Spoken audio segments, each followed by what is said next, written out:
The Andy Pollin Show.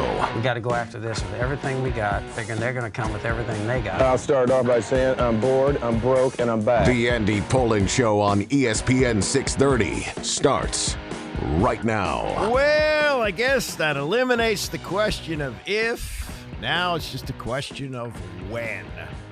And I think if the Commanders weren't playing on Thursday, Ron Rivera would be out of a job by now.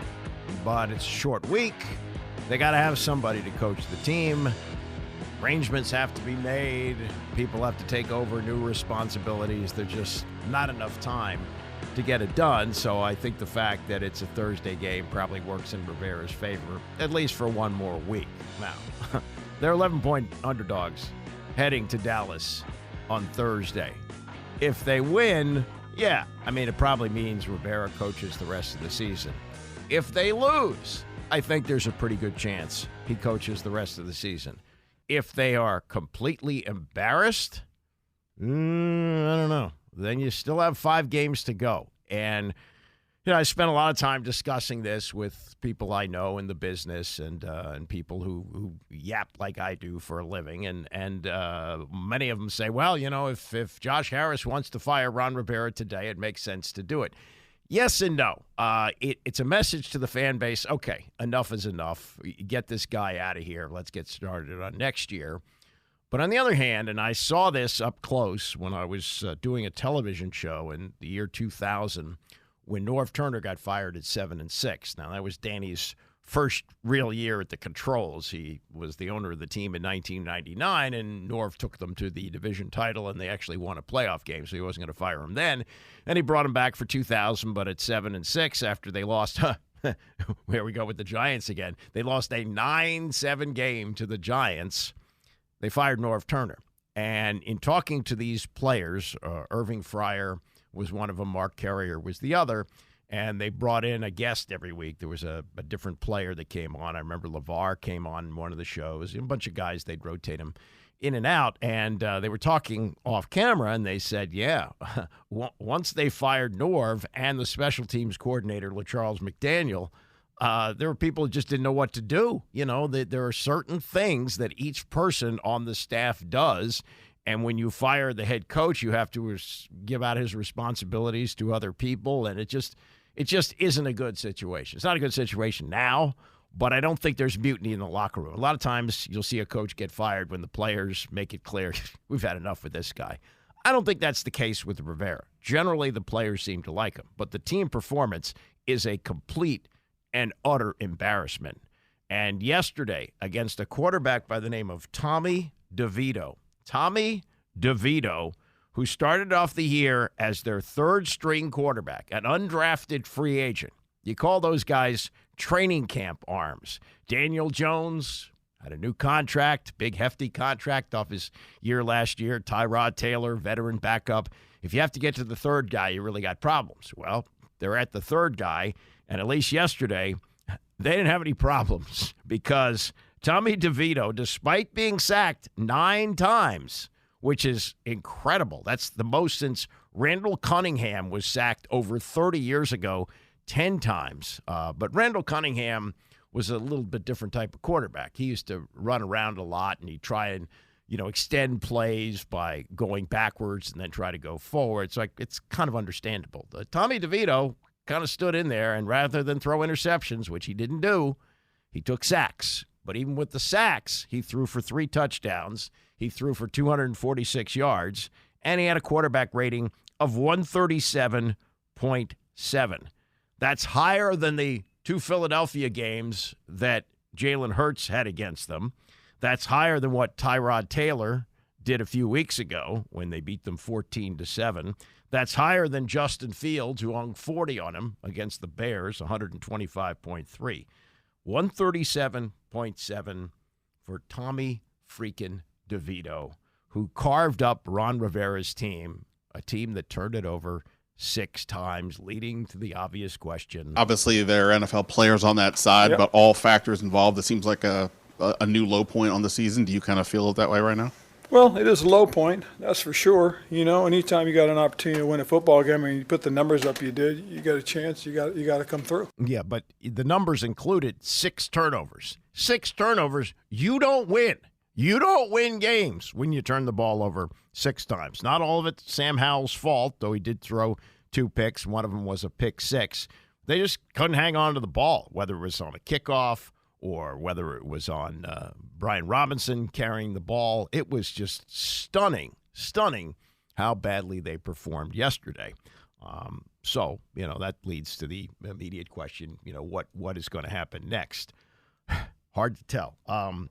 And having been through this, as we have as fans for a long time, for me, going back to the 1960s, but certainly all of the Dan Snyder era, which did not include even this. I mean, people look at the Snyder era as isolating all the Michigas, all the bad stuff there.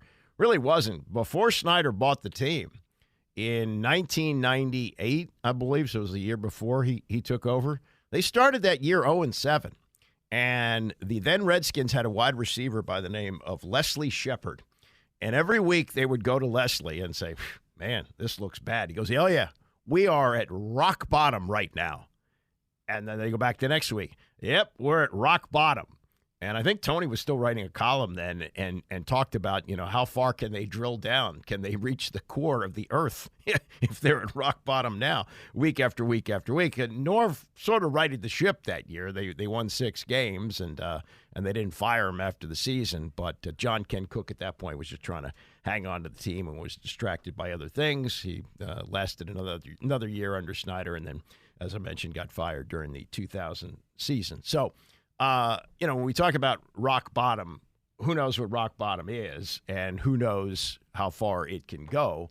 But it's at the point now where if you're going to do some finger pointing, Jonathan Allen says you got to point him at everybody. I don't think it's fair to call out only the players or the coaches. I think we both, coaches and players, equally have a hand and we're responsible for what's going on the field. So it's definitely not how we envision our season going right now, but we're 4-7, and that's the team we put on film. So that's who we are. And until we clean up the things that we're doing and become more consistent and learn how to win, that's what we're going to keep doing. No, you have to learn how to win under somebody else, but in 4 years, almost 4 years on the job, this is what Ron Rivera has. Now, later in the show, in the 10 o'clock hour, this didn't get a lot of attention because it was a Friday afternoon news conference, and these things generally don't. But before each game, the last time we hear from Ron Rivera is on Friday afternoon. He talks after the game.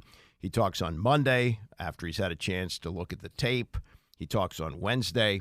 And his last appearance is Friday, which is usually not much. It's usually, just about injuries and, who might be active and that kind of thing, because he covered everything during the week. And Friday's really just a walkthrough, so there's not, much can be learned from practice.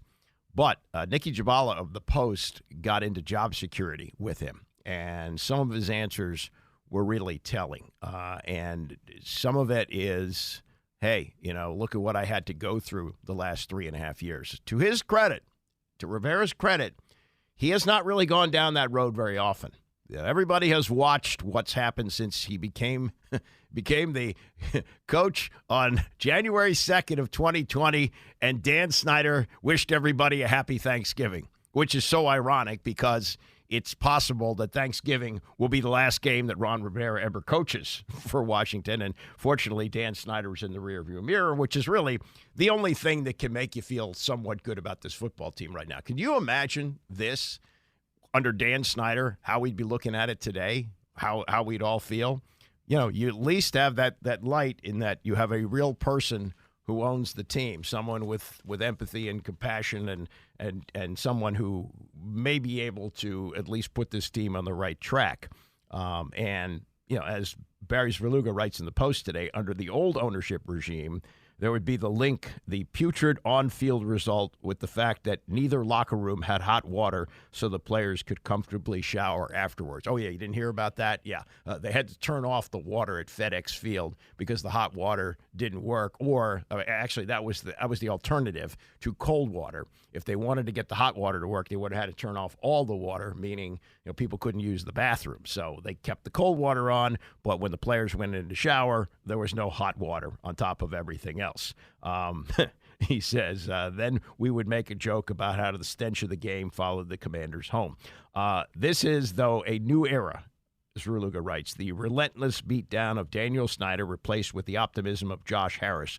The jokes aren't supposed to apply, yet here we are. Put the showers aside, concentrate on the results. How can this be happening in the fourth year of a program that Rivera keeps arguing is showing growth? And he even stuck to this yesterday, and I'll play this coming up shortly. He even stuck to the idea that Sam Howell is growing, and yesterday was not a step back. Everything is a step forward. I would say yesterday is a step back. I would say what we saw from Sam Howell was clearly a step back. His passing statistics for yesterday, 31 of 45, 3 interceptions, 255 yards. 31 completions for 255 yards. That ain't a lot. That ain't a lot. And throwing the ball 45 times. Now, they did run it a little bit, more so than they have been. But, obviously it wasn't the right result. It's hard to believe it, but they had 174 yards rushing. I mean, 174 yards rushing and 9 sacks of the other quarterback. You got to find a way to win the game. They did not. This is Hal, who has been a stand-up guy, though, pun intended, he hasn't been standing up often enough, the most sacked quarterback in the league. But he has answered the questions, taken the blame, not made any excuses, and says this about his football team that is now 4-7. I can't speak too much as far as, last year's games. I just know that the 2 games this year, we really weren't playing the Giants. We were playing ourselves, and we kind of beat ourselves in both of those games. And they took advantage of the mistakes we made. But yeah, I think we just didn't play. We didn't play good enough football to win either of those 2 games, and they took advantage of it. And like I said, they're obviously they don't have a great record either. But, they're still an NFL football team. They still have really good players over there, and when you make mistakes, they'll take advantage of them. Actually, that was about not being able to beat the Giants, which he's 0-2 against them this year, and they didn't beat him last year. And it just seems in recent years that somehow, some way, they just can't get by him. I mean, going back to like 2016, that season, all they had to do was beat the Giants in the last game of the season. Giants had everything clinched. They had nothing to gain from a game at FedEx, and Kirk Cousins threw a soul-crushing interception at the end of the game, which turned out to be the end of his run in Washington. This is Howell on his team and how he believes they're better than they've actually shown. The most frustrating part is, I think we have a really good football team, and we have so much potential in that locker room. And that's the disappointing thing, is that we're not getting the results that we feel like we're definitely capable of. So there's a lot of football left. We still got 6 games left to play, and we're going to give it everything we got for these last 6 games. But yeah, I mean, it's definitely not where we thought we'd be. And we know we're a better team than what we've shown this year. But we're running out of time. There's only 6 games left, so we got to do everything we can to try to go on a run here. No, Sam, you're out of time. The only run is going to be running the coach out of town. Of the 6 games left, maybe the game at the Rams is winnable. Yeah, maybe. I mean, the Rams beat Seattle yesterday, so who knows? And they got their quarterback back. And maybe against the Jets, which is going to be on Christmas Eve. And by the way, if you didn't hear this over the weekend, Aaron Rodgers is talking about coming back for that game, according to a report. This was from the NFL Network's Ian Rappaport, who said before the game that that's the day he's targeting. It'll be Christmas Eve. He said, here's my understanding after talking to several people involved with the situation. The most likely spot that Aaron Rodgers could return would be the December 24th game against the Commanders. Those could be 2 dead teams walking. I don't think the Jets would. Well, maybe they don't have a choice. Maybe it's going to be all up to Aaron Rodgers, but I think they would strongly discourage him from coming back. Now, the schedule sets up decently for them, even though they were just absolutely embarrassed yesterday at Buffalo. But the games remaining before Washington, they're home against Miami, they're home against Atlanta, and home against Houston. Those are all improving teams. Maybe Atlanta dropping off a bit, and then they play at Miami. So it's 2 with Miami, and then Atlanta and Houston also at home. Just pie in the sky. They win 3 of those 4. They're 7-7. Yeah, maybe Rodgers comes back for the last 3 games. Who knows? But Washington is a dead team walking. And what Sam Howell is saying about a run, it's not going to be a run. They're 11-point underdogs at Dallas, home against the Dolphins the following week, the bye week at the Rams, at the Jets, against the 49ers, and then home against the Cowboys to close out the season. So that's not going to happen. One last thing, and we'll get to a couple other things coming up, but Jerry Jones is going to put Jimmy Johnson in the Ring of Honor. I got a thought on that. It's maybe way out in left field, but I think there could be some magic to this method, if you want to put it that way. There could be something behind the scenes on that.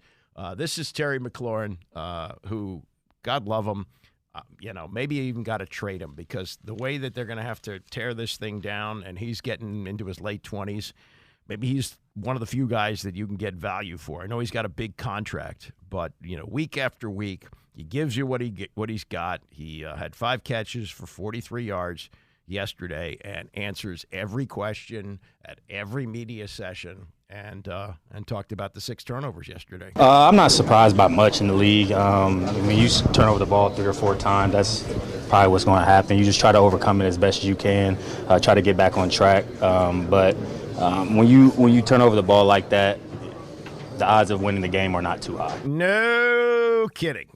6 turnovers. Almost impossible to do. They did it. 6 turnovers and sacked the opposing quarterback, who was a rookie free agent 3rd stringer, 9 times. And they still were blown out in the game. It wasn't like they lost on a last-second field goal. 31-19 is a blowout. Sure, it was helped by the pick 6 by Simmons at the end of the game. But this was a game that the Giants pretty much controlled. They controlled the game. And Washington, while they made it an opportunity, they did have an opportunity to get back in it, never did. So there you go. All right, next hour, more from Sam Howell, more from Ron Rivera, including his Friday comments about job security, which at this point you'd have to say is very, very shaky. Stay with us. It's the Andy Pollin Show, ESPN 630. Oh, this team is broke. It is broken.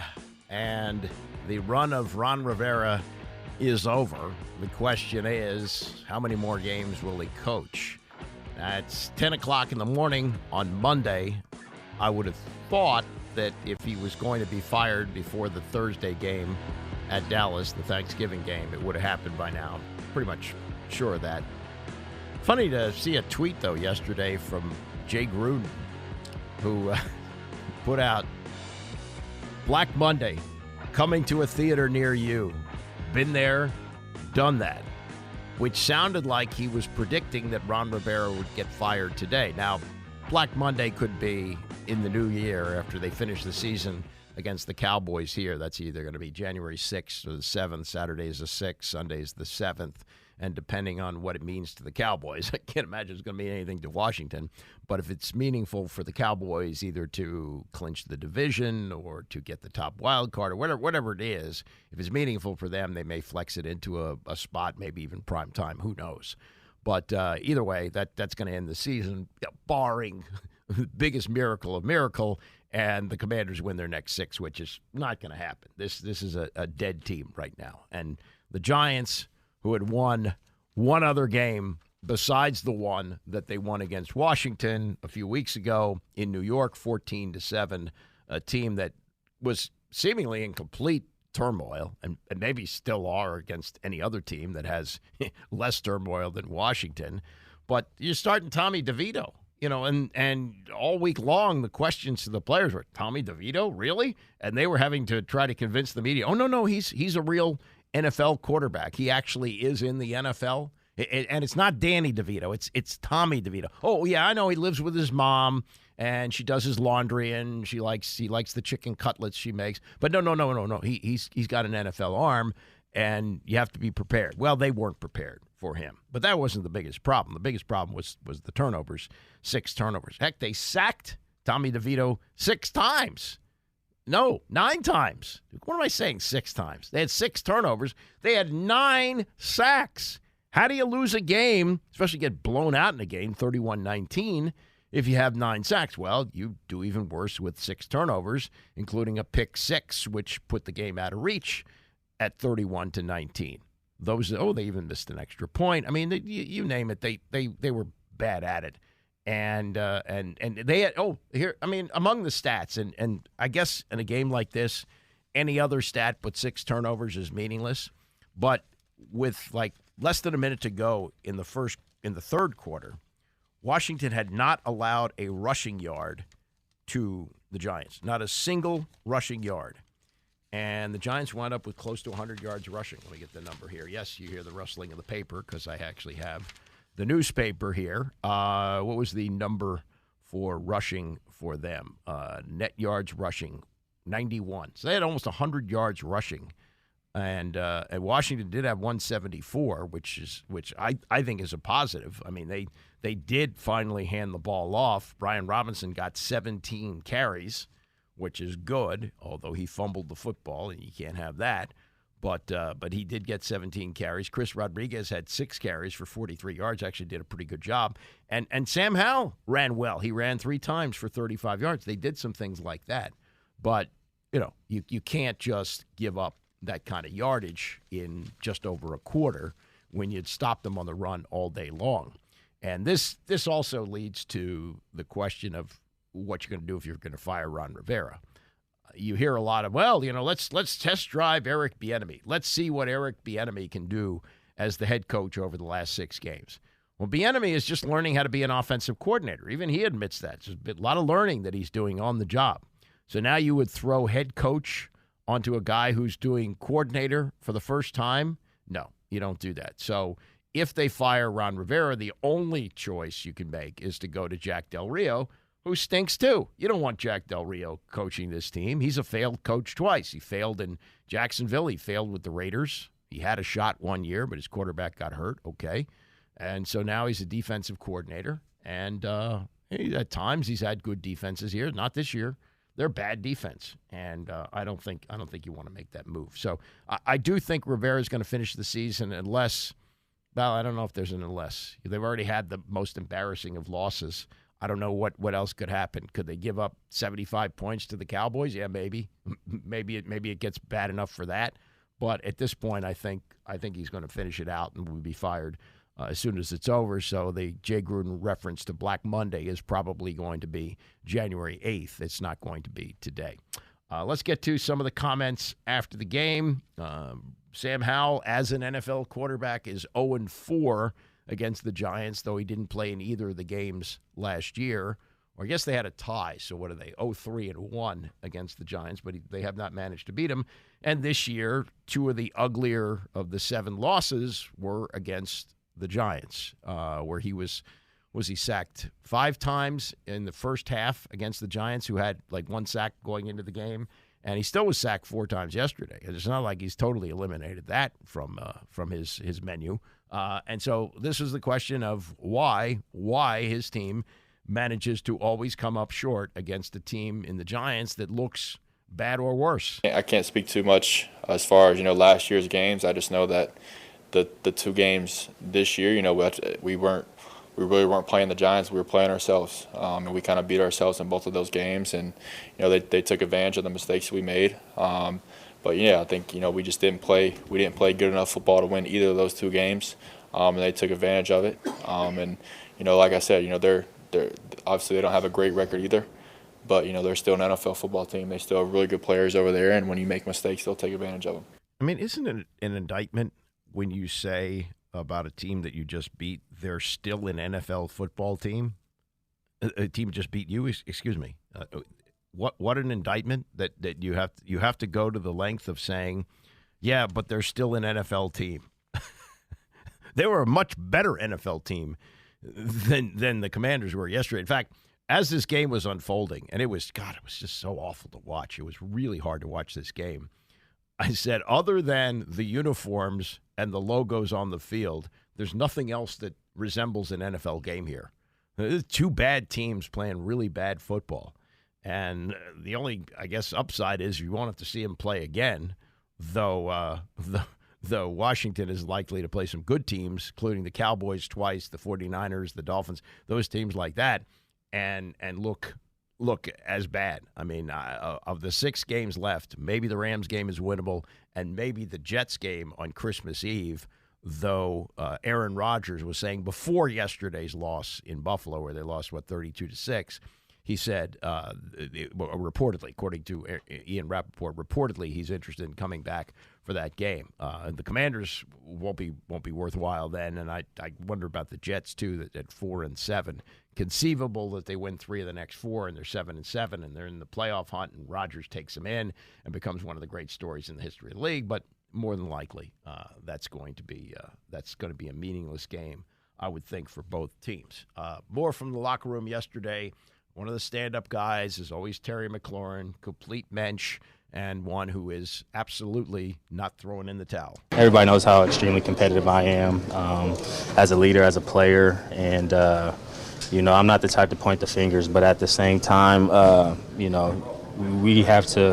guy has to figure out how you're going to affect this team in a positive way to help us win, and if you're not, then it's probably not the place for you. But at the same time, I'm just going to continue to work and be ready for my opportunities. Sometimes I don't necessarily know when they're going to come, but I just try to stay ready and be positive and try to be part of the solution. So we still got a good part of the season left. We got another division opponent this week, so I'm just looking forward to that opportunity. Okay, so he's going to be stand-up, and he's going to give it what he's got. He's competitive and all that, so that's a good thing. But, yeah, I mean, and I wonder, too, might this be a guy that they look to trade in the offseason? I know he's got a lot of money left on his contract, and maybe you don't pay a veteran wide receiver that kind of money. But he brings something to a team, and a team that's ready to win. This team is not ready to win. This team is, once they tear everything down at the end of the season, there's going to be a rebuild here, and maybe by the time they're ready to be good, Terry McLaurin's going to be too old. He came in, he had a redshirt year out of Ohio State, so he was close to 25 by the time he got here. He's pushing 30, 28, 29. I don't know how many years he's got left, but he has been a shining light in what has been just a disaster in recent years. More from yesterday, and we'll get to the prickly Ron Rivera in just a moment, but what he's been hanging his hat on is, okay, I'm developing a quarterback. I am developing somebody who's ready to take the next step up, and you've even heard some of the people talk about Sam Howell as being a top 10 type of player and so forth like that. But I don't know. I think it's a situation where they are still in a developing situation, and I think the jury to some degree is still out on Sam Howell. I don't think you can say he's our guy. You hear a lot of people, that's it, throw away the receipt. He's the quarterback of the future. But you see games like yesterday, and it leads me to think that they should take a quarterback even in the first round of the draft coming up. This was Rivera defending his guy yesterday. No, it's always a step forward. He's learning, he's growing. He made some mistakes. But he hung in there, he fought, gave us a chance to win the football game. Yep, well, he did, but when you turn the ball over 6 times, there's really not much chance. Now, let's get to the prickly Ron Rivera. And we'll hear coming up what he said on Friday about his team. But this was the prickly Ron Rivera yesterday and asked about his team being ready to play. Do you feel like the guys came ready to play early in this thing? Always. They showed up early to play. They were ready to play. They had a good week of practice. It's unfortunate we turned the ball over the first 2 drills, first 2 possessions. Do you think the Giants came into it with a different mindset, being a little more desperate? Couldn't tell you what their mindset was. The explosive plays for the second week in a row, anything in particular there? No, we unfortunately, gave them up. They hit us on a run. They hit us on a couple of throws. Is there anything systemically that needs to change on defense in light of those? Well, just some things that we got to make sure, we're putting them in the position to be successful, and we can't give up plays. You've talked a lot about growth overall. Yeah. Does a game like this make you question how much things are growing? Not necessarily. But when you have games at home with teams like the Bears or the Giants now twice, teams that at this point – no matter what my answer is, it's going to come out and people are going to say it's an excuse. So we're just going to take the responsibility. We're going to show up tomorrow. We're going to get prepared, and we're going to get ready to play Dallas because we got a very short week, okay? Totally understand that. I guess my question is, at this point of your program, did you expect you'd be winning games like this at home against teams you're 9 points favored against? Mm-hmm. Sometimes you win them, sometimes you don't. They're professionals too. That started the questions was, they're professionals too. They're going to show up. They're going to play hard. So that's where it went from there. And it didn't get any better as they got to the end of the news conference. You are judged on wins and losses. Okay, you're telling me something I know. Go ahead. Right now, this team's 4-7. Yep. You're number 4. Are you surprised, or how do you defend where this team is at right now? Again, if I answer a question like that, I'm making an excuse. Okay? It'll get out there. I don't need to deal with it. We're just going to continue to do the best we can. We're going to work our asses off. We're going to show up tomorrow. We'll show up Tuesday, Wednesday, and we'll show up Thursday, and we're going to play hard. We'll see what happens. With your experience in the NFL as a player and a coach, where this team and franchise is at right now, do you think there needs to be some sort of a change, whether that's personnel or on the coaching staff? I'm not going to discuss those kinds of things right now. What we're going to do is we're going to evaluate everything we do, and we'll continue to do that. Okay, so that's where they are. And as we get ready to see them play on Thanksgiving, it is it's a dead team walking right now, and it's a coaching staff that's gone. I mean, it's been gone for weeks, but yesterday really kind of cements that. So that's where we are. Got a little technical issue here, so I know you may have just heard this, but I need to buy some time here. So I'm going to play this again. We got the Eagles coming up tonight against the Kansas City Chiefs, maybe the game of the year in the NFL. And so we're going to hear a lot about the tush push, the brotherly shove, the whole deal. On Friday, Jason Kelce, the center on the Eagles, the man who ignites that tush push, was on to talk about the play and what they actually call it. We just call it a quarterback sneak. It's really. It's like sneak, and you know what it is. Like that's the way it goes. Yeah, I mean, we have a code word for it, but I'm not. I mean, like all of our runs, they have a specific word attached to them. But okay, it's a quarterback sneak with pushers, and there's not like I guess a term that differentiates it from the push standpoint, other than having like a H push attached to it in the call or something like that. So, and I don't mean to maybe get superstitious or any of your superstitions out there, but I am curious to ask you why does this work so well? Do you think, Jason? I think if you do it right offensively, it's an incredibly difficult play to stop just as is. And I think that not only do we execute it right and hit all the right angles and work together on it, but we have great players. Our left side alone is north of 700 pounds. It's a lot of guys, a lot of weight in two people. So I think when you combine all the different factors and the fact that we all run it really well, we're in sync. I think that it's really, really hard to stop. You have to go all out as a defense. And as we've shown, and if you go all out, there are things off of it that can turn into explosive plays. So as a defensive coordinator, you're caught in a bind. Do we go all out to stop the sneak and prevent a 1 yard conversion, or do we kind of protect against a potential explosive play down the field while also trying to stop it, which kind of leaves it a little bit more open to the conversion. So it's one of those things that it's so hard to defend the extremes of it. And the circumstances of the down and distance really dictate that. And it's really tough, I imagine, to rep if you haven't done it, right? I mean, other teams might not spend time during the week practicing that. How often do you guys practice that play?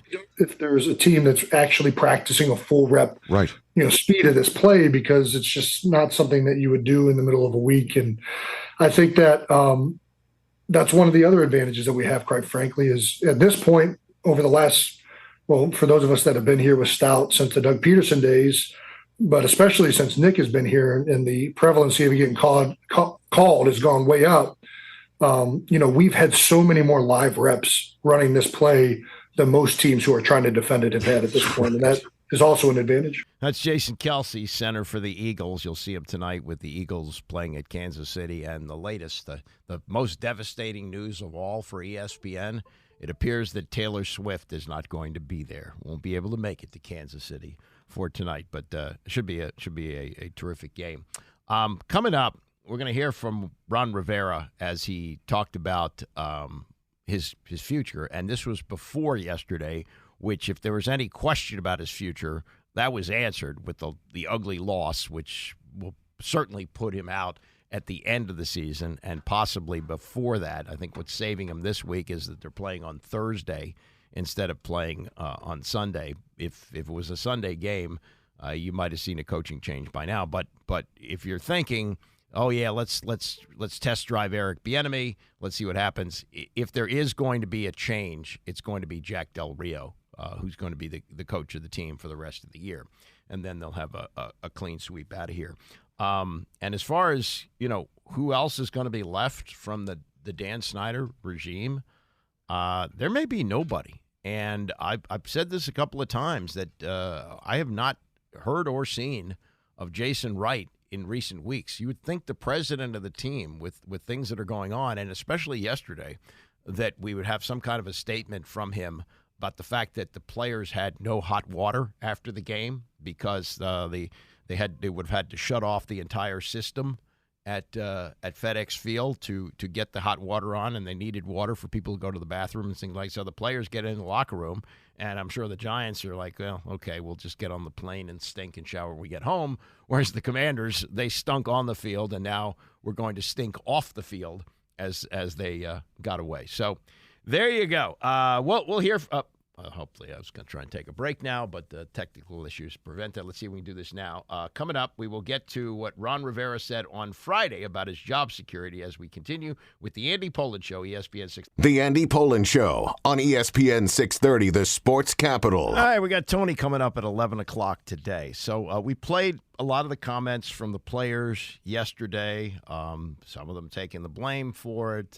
You had Jonathan Allen saying everybody deserves the blame, the players, the coaches. I mean, the usual stuff that you get out of this. Ron Rivera asked if this is the lowest point. He said it is a low point, kind of asked to defend himself. He said anything I say will be an excuse. All the kind of things that you hear after a game like this. And as Tom Libero writes today in the Times, this is the kind of loss that typically costs people with a coaching record of 26, 34-1 in 4 seasons, 4-7 this year, 0-4 in the NFC East, their jobs, especially if you are the new owners who paid $6 billion for this team and want people to show up for the final 3 home games. But it's a short week with the Thanksgiving game against the Cowboys, who have beaten the Giants by a combined score of 89-17 in their 2 meetings this year, including a 49-17 win before Sunday's game. So the team that just beat the Commanders hung 31 on them. They were clobbered by the Cowboys 49-17 and were beaten 40-0 in the first game they played this year. And that was without, the last game was with Tommy DeVito, but not the first game. So there's that. More from Libero in his column today. Rivera was hired following the 2019 season. He arrived with a 76-63-1 record after 9 years in charge of the Carolina Panthers. Since then, it's been 19-24-1 and not much to show for 4 years of roster building and growth, one of his favorite references to deflect from his record. So, if you're a columnist today and you're writing about this, you're writing about that Ron Rivera needs to be fired. And the only question is it going to happen now or is it going to happen at the end of the season? And I think if you look at this realistically, if they fired him now, you wouldn't say, what are they doing? And if they fire him at the end of the season, you say, well, of course, absolutely. And so, you look at not just yesterday, but the entire season. And even going into this debacle from yesterday, we had the Friday news conference from Ron Rivera. And usually Usually that's not much, because Rivera has said plenty during the week about the previous game. He talks on Sunday. He talks after looking at the tape on Monday. He talks on Wednesday. So by the time you get to Friday, there's just a few small things to ask him about. Who's going to be active for the game, guys who've been questionable on the injured list all week, things like that, maybe a few strategy things. But it's just basically to clean up some odds and ends. And then as they got through about halfway through it, I guess he talked for about 12, 13 minutes. As they got halfway through it, Nikki Javala of the Post asked questions about his coaching future. This is before yesterday, so this is Friday. And he got a little salty, not at her, but got kind of salty about the whole thing, dropped a few curse words, which you'll hear bleeped out, and answered the question about his own job security Friday. I mean, I understand the situation, the circumstances, but I'm not going to waver on anything. I'm going to stick to what I've talked about in the spring, and that was the growth and development of the quarterback and the offensive unit. I think with what we're doing and how we're doing things, it's kind of the progression of how it would be. My big disappointment has been we haven't played as well on defense that we needed to. Does that make my job security shaky? It could. I have no idea what Mr. Harris is going to do. So all I can do is just focus in on each game, each week, and just stay on that game. I did the same thing in Carolina. And the truth is, this is the nature of the game. I get it. So if it happens, it happens. If, that I stay, I stay. And so until then, I will just continue to work. I know what my goals are. I know what my vision is. But I'm not going to shake and waver on Sam or this offense or what we do. It's just, it's unfortunate right now that we haven't played as well as we needed to on defense to give ourselves a few more opportunities to win. Now, again, that's before his offense or special teams, too, turned it over six times yesterday. You might blame the defense. Yeah, everybody shares in the blame yesterday. But when you turn it over like that, when the Giants get a 54-yard pick six, that's not on the defense. When you have a special teams fumble on a kickoff, that's not the defense. When you continue to turn the ball over, as they did 6 freaking times, it's not all the defense. Again, this was before yesterday's game, these comments from Friday. Also from Friday, the hand-wringing about this, and Rivera's not going to go there. I'm confident and comfortable in who I am and what I do. I've been through enough. The last 3.5 years has not been easy. Anybody thinks it's been easy, to hell with them. And I'll be honest with you, because that's how I feel about those last 3 years. It's been a lot. We've done a lot. We've had our moments. But, the thing that feels good is, at the end of the day, the questions that need to be asked, is the culture better? And have we found a quarterback? That's all I can control. I control what I can, and that's the way I'm going to look at it. Our guys will show up. Our guys will play hard. We'll play to the very bitter end, just like we did last year, and we'll see what happens. Now, when he talks about what he's been through the last 3.5 years, some of that's the cancer. Okay, so that's something that's outside of the football. As far as the other things that he's had to go through, some of that has been self-inflicted too. He's the one that insisted that they bring in Ryan Vermillion as the trainer, who was investigated by the FBI, and he took a plea deal so he didn't have to go to jail. Okay, that's on him. He was the one that decided not to draft Justin Herbert, and he was the one who took Chase Young at number 2 overall and traded him for a 3rd-round draft pick. He's the one, or at least he's taking the credit / blame for that, but he's the one who brought in Carson Wentz and spent the whole offseason telling everybody what a great guy he is, and those things that happened to him when he was basically run out of Philadelphia and run out of Indianapolis, not on him. It's other things that are involved in that. So you had all of that that entered into it. Then you have all the things that happened with Snyder. And while he knew who he was working for when he took the job, he didn't know that coming within 2 months of his hiring was going to be stories, not 2 months, but 6 months of his hiring, going to be stories from the Washington Post about the sexual harassment and all the things that led to basically the suspension of Dan Snyder and the ownership change and everything else. So some of it couldn't do anything about, the cancer, and some of it was self-inflicted. Some of it's stuff that he did. And so when you hear him complain about the last 3.5 years, it's not all on the organization and not all on his on things that happened without his control. There are things that he controlled that went south, that blew up on him. This is on Josh Harris, who he continues to call Mr. Harris. It's his military background, I guess. They're about the same age, or maybe Rivera's a few years older. And what they've gone through so far together. Mr. Harris has been terrific. He really has. And it's just, he's playing everything close to the vest as he should.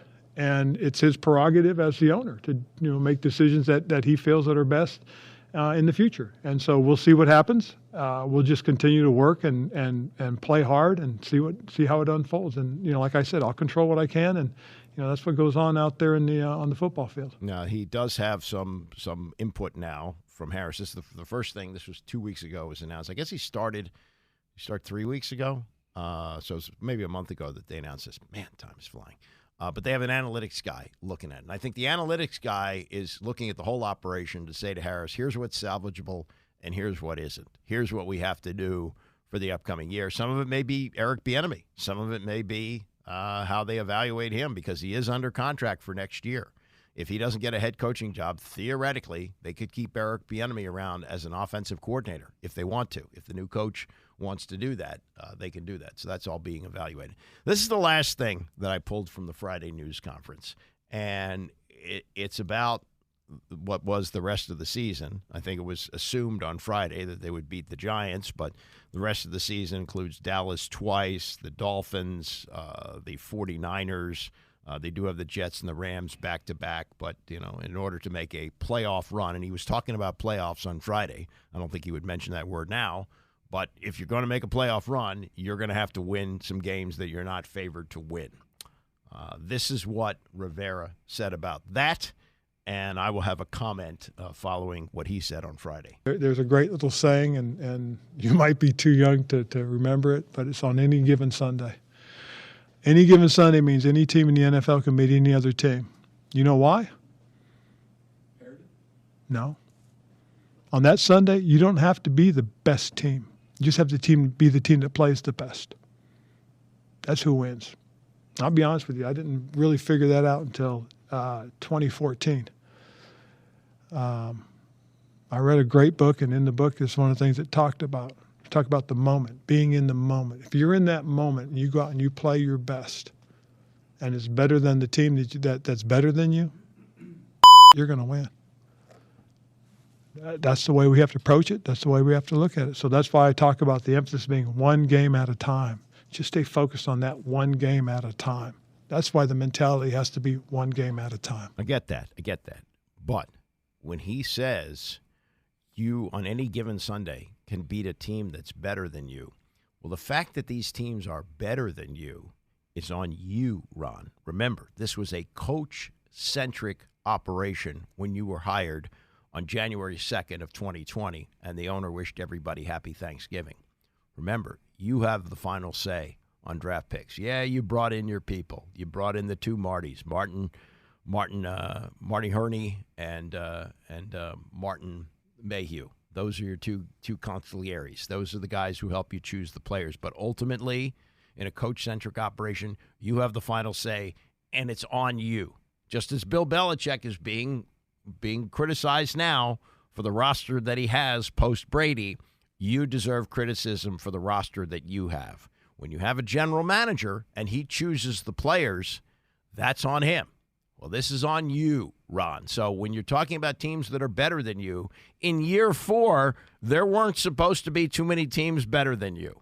You had the opportunity. You had your hand on the throttle there. You were the one who chose the players. You, like Bill Parcells, were able to cook the meal and shop for the groceries, which is something you would not have been afforded anyplace else. They asked Rivera why he would have come to Washington. He had success in Carolina, got them to a Super Bowl. Yes, he got fired there, and he said he knew he could get the Cowboys job, but was more interested in building things in Washington. Well, he knew if he took the Cowboys job, he was going to have to deal with Jerry. Jerry was the general manager. I'm sure he told Dan Snyder, hey, if you want me, I run the whole show. And Snyder's done this before, and he did it once with Marty Schottenheimer, and Marty got the thing on the right path, did a great coaching job, and they started 0-5 and got to 8-8, and Snyder wasn't having any fun, and he fired him. So he brings in Rivera, and Rivera's pitch, I'm sure, is, okay, I want to do this, but if I'm going to do this, I have to be in charge. So he's been in charge, and he's put together teams that consistently haven't been good. Again, the coaching record of his 4 seasons, including 4-7 and 0-4 in the NFC East this year, 26, 34, and 1. And when you put up a stinker like yesterday, you would have to agree this is a fireable offense. That's the kind of game that gets coaches fired in most normal situations, and the fact that they're playing on Thursday probably saves them for another few days. But, Black Friday could really be Black Friday for Ron Rivera. That's very much possible. So, you take this with a grain of salt that, yes, on any given Sunday, the team that's not as good can win. But you were asking your players to do this over the course of the rest of the season against better teams. And why are they better teams? Because the teams that you have assembled, and it was on you, the coach-centric operation, those players, those teams that you've had haven't been good enough. One of them backed into the playoffs. One of them finished 500 at 8-1. But you have been a loser. You have been a losing coach since you've been here, and that's totally on you because you took on both jobs. Is he a good man? Yes, he's a very good man. Is he someone to be admired, especially like the way he handled the cancer and frankly the way he's handled all this scrutiny and he's never really blown up at the media. He's never had any of that. He's a good guy, and he has changed the culture to some degree. We don't have the toxic culture. We don't seem to have a lot of bad guys in the locker room. But you don't have a winning team. And you have a team that consistently this year has underperformed. The games that they have won, maybe the best win of the year is against the Falcons on the road. They beat an Arizona team at the beginning of the year that isn't very good. They beat Denver where they don't want to play Denver now. Denver's good now. They played Denver when they were playing bad. They won that. But, Patriots, they're going down the tubes. Okay, that's another win. But look at some of these games. They got totally demolished by the Bills. They gave up 34 to the Eagles on the road, 38 at home. The worst of the worst, the Bears, who looked like an embarrassment coming in, hung 40 on them. It's on you, Ron. That's you. So when you talk about these teams that are better than you, but you can beat them on any given Sunday, yes, that's true. But on most Sundays, they're much better than you and generally beat you. There may be a time or two where you pull an upset, but the team that you have put together is not good, and that's on you as the coach-centric coach. Also, what we don't want to have is technical problems, and we seem to have them again. So to buy some time on this, I know I played this earlier in the show, but this is Jerry Jones and Jimmy Johnson yesterday, with Jerry finally doing the right thing and putting Jimmy in the Ring of Honor. There's never been any question for what you need to be in the Dallas Cowboys Ring of Honor. Well, thank you, Jerry. Along the way, we never disagreed on anything about football. We didn't disagree about anything at all. I remember Bill Walsh got on television and said those two might have gone careless a little with their relationship. A little careless. Yeah. A little lesson for all of us there. But I will say this, it was magical the time we had together. And I want you to know something. On December the 30th of 1923, you're going in the Dallas Cowboy Ring of Honor. I hope it's 2023. What did I say? 2023. Well, it is 2023. I know you want to get this real clear. Okay, 3 weeks from now. 4 weeks from now. Let me just say this. A lot of people have talked about the tension between us. When we went to the Cowboys, we were both working around the clock, and we talked every single day. We communicated back and forth, and Jerry and I talked about this just not too long ago. We never disagreed on anything. No, and it was tight, boy. Listen, we were losing $1 million a month in cash flow, and I'd had to buy part of the Cowboys from the FDIC. They'd been foreclosed on. Yeah. It was tight. and you really didn't know for sure how this thing was going to turn out. And frankly, I hadn't, as a matter of fact, when you signed your contract, right, it was signed by the Cowboys, right? And I reached over and I said, Jimmy, that's not worth the paper it's written on. I don't think the Cowboys can pay. So I signed the contract for it at that particular time, right? Because I wanted you there. By the way, that was several weeks, maybe months after he left Miami to come.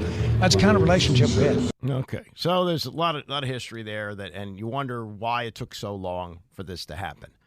Because over the years, you're talking about 30 years since Jimmy left after back-to-back Super Bowl championships. Why at some point didn't Jerry do this? And a lot of it, I think, had to do with jealousy and just things that they're talking now that were never a big deal. They were a big deal. I mean, two guys who have that kind of success and break up, there's a problem there. Here's my speculation. This is total speculation on my part. This is just speculation. Is it possible that Jerry Jones may be interested in Bill Belichick? Belichick has been rumored to be coming here. The Chargers are also being mentioned, and also the Cowboys. The Cowboys could be in this. Now, Mike McCarthy wins the Super Bowl, he stays. Or if he gets the team, maybe even to the NFC Championship, he stays. But if he doesn't, then there could be a change, and Jerry's getting to be up there. He's in his 80s now. Does he want to die without another Super Bowl, even if it's not him? Because all these years, ever since it flamed out with Barry Switzer, he's been trying to do it. It's all been Jerry. He's the general manager. He's the one that's been trying to make that happen, and it hasn't happened. And could it be that he's the one that figures, okay, I'm going to have to give in. I'm going to have to turn it over to somebody who's won 6 Super Bowls. He may get the credit, but at least I get to hoist the Lombardi. Okay, so maybe he's now considering making a trade, which is what you'd have to do because Belichick is still under contract to the Patriots. Is it possible he contacted Bob Kraft and says it's okay if I talk to him? Kraft probably said yes, given the way this season has gone. And is it possible that Jerry talked to Belichick and Belichick said, okay, I'd be interested in talking to you about coaching, but it's not going to happen until this, and this happens. And one of the thises is that you put Jimmy in the Ring of Honor because they're friends. If you've seen the NFL Films feature, you see that Belichick goes to the Keys to visit Jimmy, and they ride around in the boat, and they have mutual respect for one another, and they talk to each other about coaching, and they're friends. And is it possible that Belichick says, okay, before I work for you, I want the decks to be cleared of this. And this, one of the thises, could be that you finally put Jimmy in the Ring of Honor. I mean, I don't have any inside knowledge on this. I don't know if that's the case at all. I just think that might be a slight possibility that might be in play. That somehow or another that you might have Belichick be willing to work for Jerry. But among the things that has to happen first is they put Jimmy in the Ring of Honor. So it's going to happen on the 30th of December. The Cowboys close out the season here on either the 6th or the 7th. And that thing that's been hanging over the organization for all these years finally gets put to bed. The reason I think it's odd that they're doing this now is this is the kind of thing that you would want to announce in the offseason, and that's how you open up the season. That's how you put a charge into your team. Now, you could argue that's how you put a charge into a team that's probably going to wind up in the playoffs, that they feel that way. But you want a bigger run-up, I think, rather than just a month for this.